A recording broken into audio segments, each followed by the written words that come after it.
सरकार के बाद अब बीजेपी विधायकों का होगा चिंतन शिविर, राज्य के विकास पर होगी चर्चा।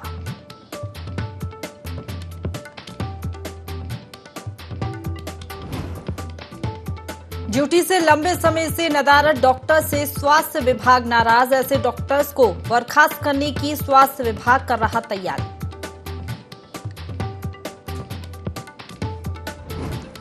चंपावत में बुजुर्ग पर गुलदार ने किया हमला, बुजुर्ग की हालत गंभीर, मजदूरों ने बचाई जान।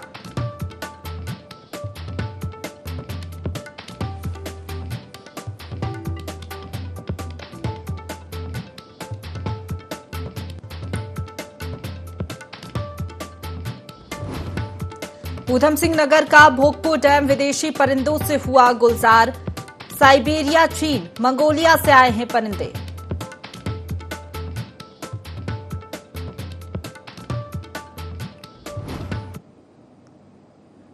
नमस्कार, देवभूमि लाइव में आप सभी का स्वागत है। आपके साथ मैं हूं प्रशंसा। बुलेटिन की शुरुआत करेंगे खबरों से, जहां लोहाघाट विधायक खुशहाल सिंह अधिकारी की मेहनत रंग लाई है।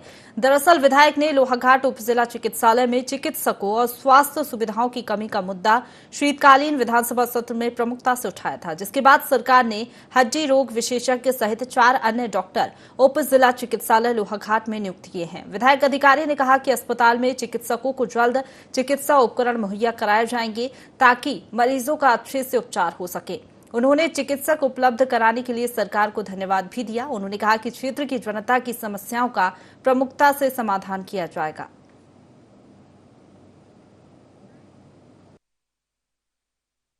कमी है, परंतु कोई सुनने वाला नहीं था। इस बार आप लोगों के आशीर्वाद से, आप लोगों के सहयोग से हमने विधानसभा में एक क्वेश्चन रखा, तो उसमें मैं धन्यवाद देना चाहूँगा।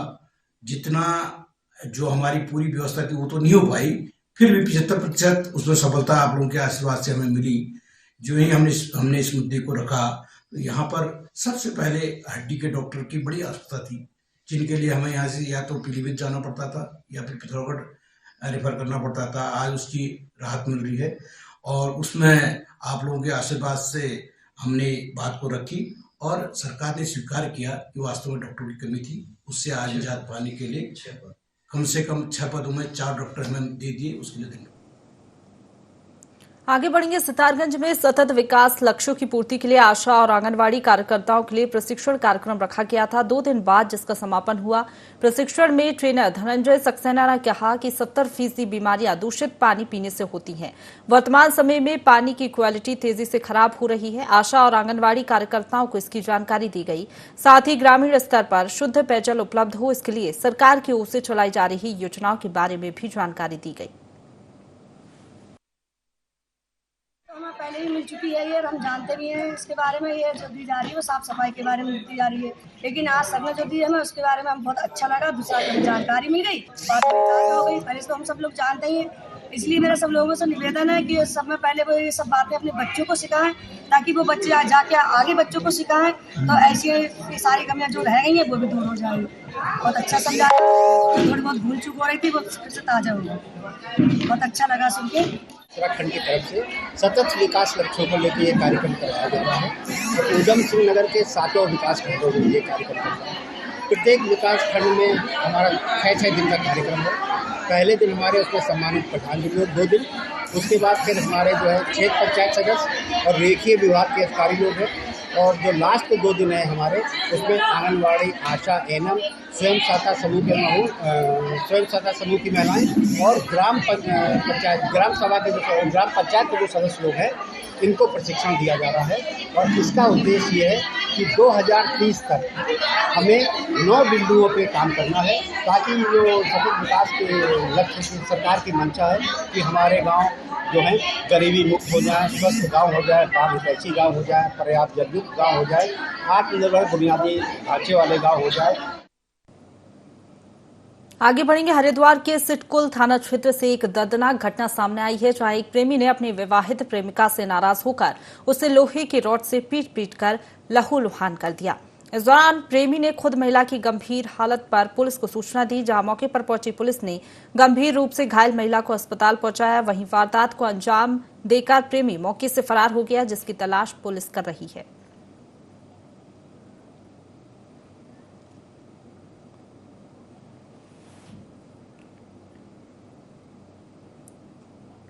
आगे बढ़ेंगे। चंपावत में गुलदार का आतंक बढ़ता ही जा रहा है। जिला मुख्यालय से 20 किलोमीटर दूर सिप्टी सेंथरक क्षेत्र में गुलदार ने सड़क निर्माण कार्य में लगे एक नेपाली मजदूर पर घात लगाकर हमला कर दिया। गुलदार के हमले से मजदूर के सर पर गंभीर चोटें आई हैं। वहीं पीएलबी गोविंद सिंह की सूचना पर क्षेत्र में गश्त कर रही वन विभाग की टीम मौके पर पहुंची और मजदूर को अस्पताल में भर्ती कराया। घटना से क्षेत्र में काफी दहशत का माहौल है। महिलाओं ने घास काटने के लिए जंगल जाना छोड़ दिया है, तो वहीं ग्रामीण बच्चों को स्कूल भेजने से भी डर रहे हैं।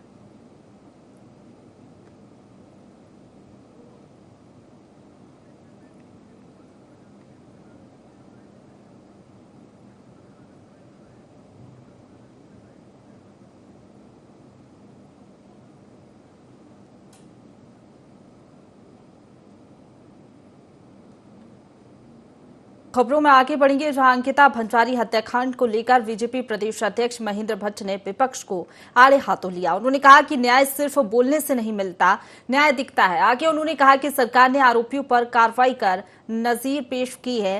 कांग्रेस कोर्ट में चल रहे मुद्दे पर प्रदर्शन करके जनता को गुमराह कर रही है।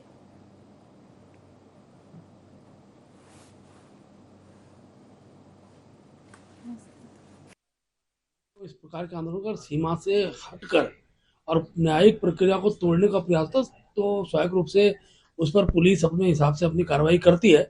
लेकिन इस प्रकार की कार्रवाई भी न हो कि आंदोलन का लोकतांत्रिक महत्व भी समाप्त हो। तो कोई विषय है जैसे संज्ञान में आएगा उससे हम बातचीत करें। आगे बढ़ेंगे। उत्तराखंड में जल्द यूनिफॉर्म सिविल कोड लागू होगा। धामी सरकार ने इसके लिए 6 महीने पहले एक कमेटी गठित की थी, जिसका कार्यकाल अब धामी सरकार ने बढ़ा दिया है। रिटायर्ड जस्टिस रंजना प्रकाश देसाई के नेतृत्व में इस कमेटी का कार्यकाल बढ़ाया गया है। वहीं सरकार के फैसले का बीजेपी संगठन ने स्वागत किया है। बीजेपी प्रदेश अध्यक्ष महेंद्र भट्ट ने कहा कि यह अच्छी पहल है कि उत्तराखंड यूसीसी कानून को लागू करने की पहल करने वाला पहला राज्य बनने जा रहा है, जिससे आम लोगों को भी फायदा होगा और आम लोगों की भी राय ली जा रही है। ऐसे में अन्य राज्य भी इस कानून का अनुसरण करेंगे और ये पूरे देश में लागू होगा।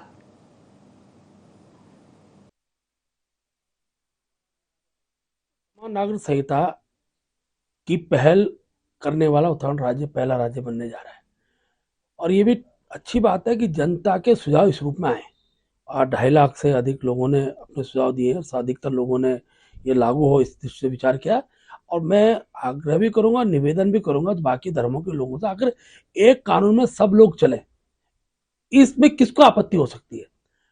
क्योंकि एक देश एक राष्ट्र का भाव समान संहिता से ही लागू हो पाएगा। उस दिशा में मुख्यमंत्री पुष्कर धामी जी ने उत्तराखंड राज्य देवभूमि है यहाँ से पहल की है और मैं कहता हूँ धीरे धीरे अनेकों राज्य देश के इसका अनुसरण करेंगे और एक दिन आएगा जब भारत की सरकार इस विषय को लेकर जब पूरे देश के अंदर इसके पक्ष में वातावरण बनेगा, तो मुझे पूरा विश्वास है एक दिन भारत के अंदर भी समान नागरिक संहिता ये सबके सम्मुख हो। आगे बढ़ेंगे। उत्तराखंड में समान नागरिक संहिता की ड्राफ्ट रिपोर्ट अब मई 2023 तक आएगी। शासन ने विशेषज्ञ समिति का कार्यकाल 6 माह के लिए बढ़ा दिया है, जिस पर मुख्यमंत्री पुष्कर सिंह धामी ने कहा कि कमेटी के द्वारा राज्य भर में विभिन्न जगहों पर कार्यक्रम आयोजित किए जा रहे हैं, जिसमें गठित कमेटी जनता से सुझाव लेने का काम कर रही है। साथ ही उन्होंने कहा कि मुझे उम्मीद है कि कमेटी का जो कार्यकाल बढ़ाया गया है उस कार्यकाल के खत्म होने से पहले कमेटी इस कानून का ड्राफ्ट तैयार कर लेगी।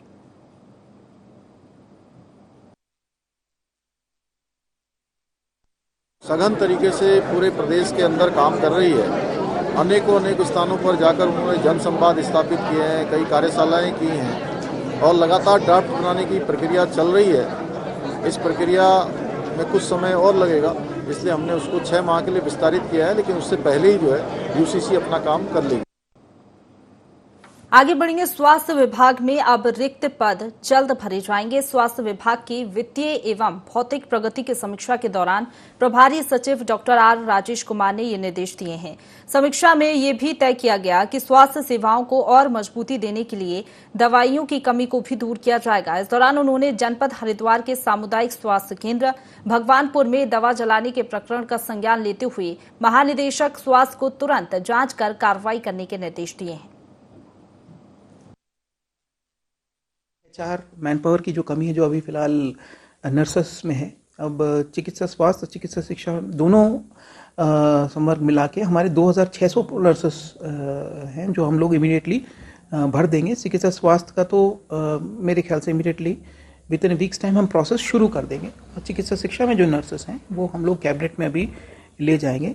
इसके अलावा जो 664 पद हैं कम्युनिटी हेल्थ ऑफिसर्स के, उसको भी हम लोग अभी इसमें रिजल्ट अभी मेरे ख्याल से 2-3 दिन में आपका आउट हो जाएगा। और बाकी 820 एएनएम के पद हैं, उसको भी हम लोग अभी फिलअप करने का प्रोसेस हम लोगों ने शुरू कर दिया है।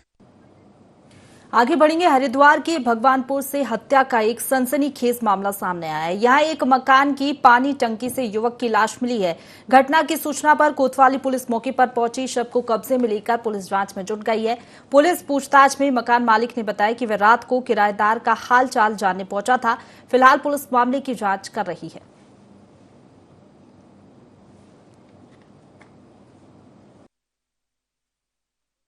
क्षेत्र पर सूचना प्राप्त हुई कि किराए के मकान में जो है वहाँ 3 युवक रहते थे और इसके बाद वो 30 तारीख को कमरा खाली करके चले गए और वहाँ पर कुछ संदिग्ध जो है कंटेनर मिला था। उसमें जब उसकी जांच की गई तो उस कंटेनर में एक डेड बॉडी मिली, जिसकी बाद में शिनाख्त नितिन निवासी पाबो के रूप में हुई थी, जो पौड़ी गढ़वाल का निवासी था। अन्य जानकारी के बाद पता चला वह यहाँ पर एक फैक्ट्री में कार्यरत था। तो अन्य लोगों से जानकारी के पता चला कि वो 28-29 तारीख से गायब था और इस संबंध में कहीं कोई शिकायत नहीं दी गई थी। जो संदिग्ध लोग प्रकाश में आए उनके लिए टीमें रवाना कर दी गई है। कहीं ना कहीं ये अचानक से मर्डर का कोई लगता है कि अचानक से कोई घटना हुई है या कोई वाकयात हुआ जिसके कारण ये मर्डर घर पे ही कर दिया गया और किराए का कमरा खाली करके चले गए। टीमों को रवाना कर दिया है और पूरी उम्मीद है कि जल्द से जल्द इसमें सभी लोगों की गिरफ्तारी हो जाएगी। आगे बढ़ेंगे। अगली खबर का रुख करेंगे, जहां हल्द्वानी में स्कूल के बाहर एक छात्र पर चाकू से जानलेवा हमला हुआ। मामला भोचिया पड़ाव चौकी क्षेत्र का है। गुरु तेग बहादुर स्कूल के बाहर 2 गुटों में झड़प हुई थी और इसी झड़प के दौरान सक्षम नाम के छात्र को चाकू मार दिया गया। घायल को इलाज के लिए एक निजी अस्पताल में भर्ती कराया गया है। फिलहाल पुलिस सीसीटीवी फुटेज के आधार पर जांच में जुट गई है। रोड में गुरु तेग बहादुर स्कूल के बाहर एक चाकूबाजी की घटना हुई है। इस लड़का घायल हुआ है, इसको अस्पताल में उपचार दिया जा रहा है। इसकी स्थिति अभी क्रिटिकल बनी हुई है। डॉक्टर काफ़ी मेहनत के साथ इसका इलाज कर रहे हैं। पुलिस ने मौका मुआयना किया है और इसमें सीसीटीवी फुटेज के आधार पर पुलिस इस घटना में लिप्त जो नवयुवक हैं उनका पीछा कर रही है। जल्दी ही इनका पता लगा लिया जाएगा। घर वालों की ओर से तहरीर मिलने पर अभियोग पंजीकृत किया जाएगा। आगे बढ़ेंगे। उधम सिंह नगर के पश्चिम वन प्रभाग क्षेत्र इन दिनों विदेशी परिंदों से गुलजार हैं। हर साल की तरह इस साल भी हजारों विदेशी परिंदों का झुंड तुमड़िया डैम और भोगपुर डैम की रौनक बने हुए हैं। बता दें कि यूरेशियाई देशों में पड़ रही कड़ाके की ठंड की वजह से काफी तादाद में ये मेहमान परिंदे इन दिनों तराई इलाकों में पहुंचे हुए हैं। वहीं इन विदेशी परिंदों को देखने दूर दूर से यहाँ पर्यटक पहुंच रहे हैं। परिंदे जो हमारे यहाँ पे आ रहे हैं और इनको देखने के लिए लोगों की भीड़ उमड़ रही है काफ़ी।